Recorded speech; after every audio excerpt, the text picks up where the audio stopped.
मैं PMC bank depositor हूँ। Born and brought up Mumbai में। मेरी पूरी ज़िंदगी की कमाई Punjab and Maharashtra cooperative bank में है। मैंने मकान बेचा था, उसका भी सारा पैसा पीएमसी बैंक में है। मेरा एनजीओ है, मैंने उसकी एक्टिविटी करनी थी। 23 सितंबर 2019 से आरबीआई ने हमारे पैसे पे ताले लगा दिए हैं। कुछ पीएमसी के चोर, कुछ आरबीआई चोर मिल के हमारे पैसों पे ताला लगा दिया है।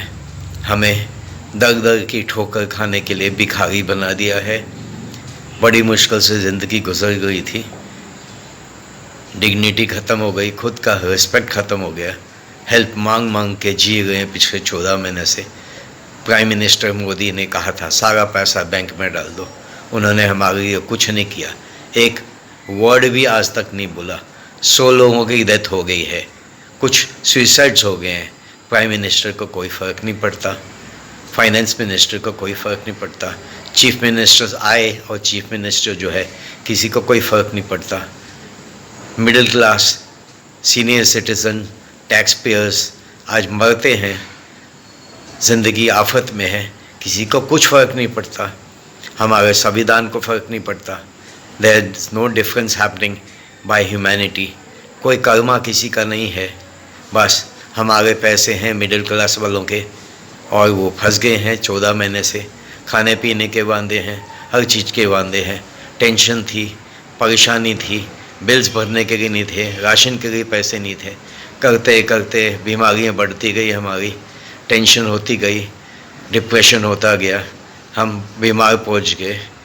I have become a Covid positive patient now. Prime minister of India, मुंह खोलिए, मौन छोड़िए, हमारे पैसे सारे वापस कीजिए। पीएमसी बैंक डिपॉजिटर्स जो यहाँ मल्टी स्टेट ग्रेडेड बैंक है by RBI, certified bank, best bank था, उसके ऊपर जो आपने ताले लगाए ये ठीक नहीं किया है। हमारे सारे पीएमसी बैंक होल्डर्स के पैसे, पूरे पैसे वापस कीजिए, अभी कीजिए। 100 मर गए हैं, कुछ सुइसाइड्स हो गए हैं। आपने क्या किया अभी तक? कुछ नहीं। बहुत बड़े भाषण, बहुत बातें। हमारे पैसे बैंक में डलवा के और हमारे को सड़क पे ले आए हो, हमारी हालत ख़राब कर दिए। हमारा पैसा हमें वापस दो। पीएमसी बैंक अकाउंट होल्डर्स का एक एक पैसा हमें सबका वापस दो।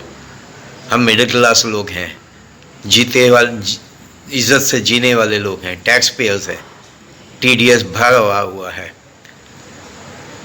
फिक्स डिपॉजिट भी है, सेविंग्स बड़ा अमाउंट है, शेयर्स है। अब क्या होगा? हमारी ज़िंदगी का आगे क्या है? आज मैं कोविड के बेड पे हूँ, मुझे नहीं पता मेरे आगे ज़िंदगी क्या है, कैसे ज़िंदगी गुजरेगी। आपने तो कुछ नहीं किया किसी सीनियर सिटीजन के लिए, ना कोई लेडीज़ के लिए किया, ना कुछ किया। Do something now. आपका मौन छोड़िए, प्राइम मिनिस्टर मोदी जी, मौन छोड़िए। Help PMC bank account depositors. मेरे हाथों में, बॉडी में जान नहीं है, मैं कोविड अफेक्टेड हूँ। मुझे मेरा पैसा दीजिए आगे की ज़िंदगी गुजारने के लिए, मेडिकल के लिए, जीने के लिए। Please help us, please help us. Everybody in India understand. आज जो हमारे साथ हुआ है, पीएमसी बैंक्स वालों के साथ हुआ है, वो आपके साथ हो सकता है। किसी के बैंक में पैसा किसी का सिक्योर नहीं है। हमारी गवर्नमेंट, उसकी गवर्नेंस पूरी फेल है। अपना पैसा से कैसे सिक्योर करोगे ये सोचिए। आवाज़ उठाइए, हमारे को साथ दीजिए। हमें पूरी हिंदुस्तान की जनता का साथ चाहिए। Help us please. प्रधानमंत्री जी, मौन छोड़िए। पीएमसी बैंक वालों का एक एक पैसा वापस दीजिए, हमें जीने का अधिकार दीजिए, वरना हम मर जाएंगे। आप चाहते हो हम सब मर जाएं? लगता तो ऐसा है। अब तक 100 बंदे मर गए, आपके ज़ुबान पे एक लफ्ज़ नहीं आया किसी के लिए, not a single word. Isn't it shame? ये दुख की, शर्म की बात है कि नहीं है? बताइए। Do something right now. हमारा पैसा, पीएमसी बैंक अकाउंट होल्डर्स का पैसा वापस दीजिए। शुक्रिया। God bless you. जय हिंद, जय महाराष्ट्र।